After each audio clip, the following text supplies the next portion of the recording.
everyone, I'm Puput Rahmadani. In this video, I will tell you a great story from the northern place of Indonesia, Natuna Island. The title of the story that I'm going to tell you is The Origin of Bunguran Island. Yeah, Bunguran Island is the biggest island in Natuna. Have you ever heard about the story of how that island was inhabited? I bet some of you never heard this story before. So if you're curious, let's watch and find out more about the story. I hope you enjoy this video.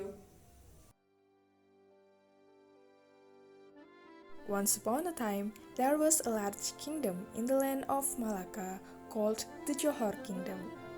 The kingdom was led by a king named Sultan Alauddin Riayat Shah and his queen Raja Kesuma Dewi. They have a beautiful daughter named Engku Fatimah, but unfortunately she was disabled since birth. Her father, Sultan Alauddin Riayat Shah, was ashamed to have a paralyzed daughter, so he forbade her to walk out of the palace. She didn't enjoy her life in the palace since many princesses in the kingdom often mocked her.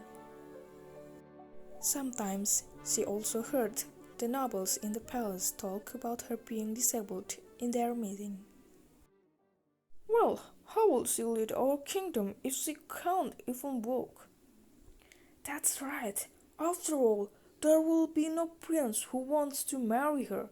That will be a disgrace to our kingdom when led by an unmarried queen. Hearing this made Engku Fatimah sad. In her room, she sobbed, lamenting her fate. Her mother, Queen Raja Kesuma Dewi, came to her room to calm her down. What is it that makes you sad, my lovely? Mom, what's wrong with me being disabled? Why are people here so mean? Even my father doesn't want to see me. Dear, there's nothing wrong with you. They just can't see how beautiful your heart is. What about father, Mom? Does he help me too because I'm being disabled? Your father?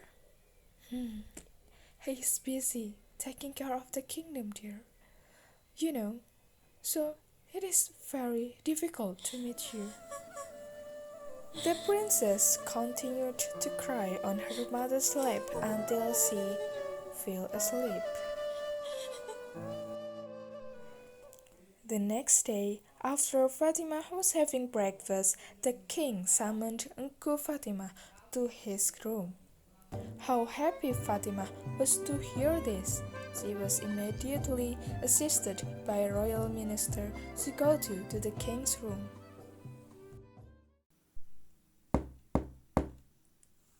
Come in, Fatimah. Did you call me, father? Fatimah, I have prepared a fleet to take you to an island that is still my territory. There you can live in peace and not embarrass me. What do you mean, father? Yes, tomorrow you will sail to surrounded island. You can enjoy your life accompanied by some of your lady-in-waiting and of course, royal minister. You can also learn to be the ruler of a kingdom if you want. I have prepared all your equipment and needs. You just have to leave tomorrow. Do you mean you want to throw me away, Dad? Asked Fatimah while crying in disbelief. Minister, take her out of my room now. Without answering his daughter's question, the king ordered royal minister to bring Fatimah came out. The next morning, all the equipment for Engku Fatimah's departure was ready. There were already lined up 7 boats with all their equipment, including bodyguards and their hostess, all of which amounted to 40 people. After the preparation were complete, the king gave Fatimah a crown as a sign that she was the princess of Johor Kingdom. At the beginning of the journey, Fatima felt very sad and abandoned. She was crying and crying as the kingdom where she lived became little by little lost from her sight. Her spirit returned when she saw people who were with her always cared for her. She promised herself to be a great leader in Serendip Island. After a few days of being tossed around in the ocean and stopped several times on an uninhabited island, the group finally arrived at Serendip Island. Not until half a day, the group arrived at the mouth of a river that the water was very clear. The location of the river is also very strategic and good. The river is surrounded by two promontory fencing waves and rocks that line the river flow, making the river look very beautiful. Garam, I want to make a country here. Yes, princess, we will build a country for those started here. Good. I will give a name for this place as Segaram River. Since then, the people of the group have cut down trees to build houses on the island. The new kingdom of Uncle Fatima began. One day, the minister suddenly came to the princess. Oh, princess, the kingdom has been formed, and the princess has been very good at leading this country. However, there is one thing that has been bothering me all this time. It is not a good idea if princess rules the country alone. I mean, this will violate the proper rules of our culture. Rules according to the Islamic law. Nor is it good for our institutional views. I hope you understand this. Yes, I know, minister, but who will marry a lame girl like me? And if someone wants to marry me, will he love me sincerely? Or just want my power? What if we walk around the island, princess? Maybe you will find someone who wants to marry you sincerely. Well, if that's your suggestion, minister. Meanwhile, a young man named Demang Megat was swept away by the great flood that occurred in the country of Yankasham. For more than a week, he was tossed around on a bamboo clump that was drifting into the ocean until he was stranded at the mouth of the Segaram River. Megat's body was hairy on his chest and not dressed properly. Immediately, Megat looked for food from the plants around the forest. One day, Fatima wanted to visit the Segaram River. She was accompanied by the royal minister into the forest to see the beautiful Segaram River. On the way, there is a sound like someone fell from a tree. Who is there? Shouted the princess, a little scared. I'm sorry, I'm Demang Megat. Megat suddenly appeared from the bushes.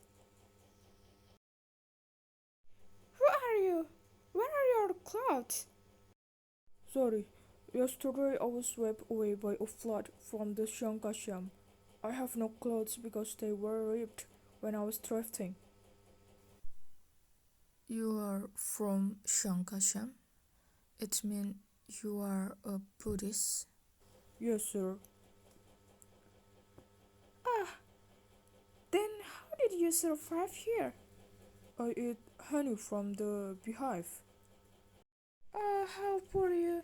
Come with me. I will give you some clothes and a place to live. Oh, thank you. The monk just followed what the princess ordered. Arriving at the palace, the monk was given food, clothes and shelter. He was very thankful to the princess. One day, the monk was invited to have a discussion with the royal minister. Magat, have you ever been married before? The minister question surprises Magat. No, not yet. You are a good young man. Will you marry princess? But she is disabled. To be honest, I've never had a problem with her being disabled. Instead, I feel that I don't deserve her. She is a great woman, and she is the princess of the country. I'm just an ordinary man. I'd rather be her servant. No, Magat, you are a good young man and a hard worker.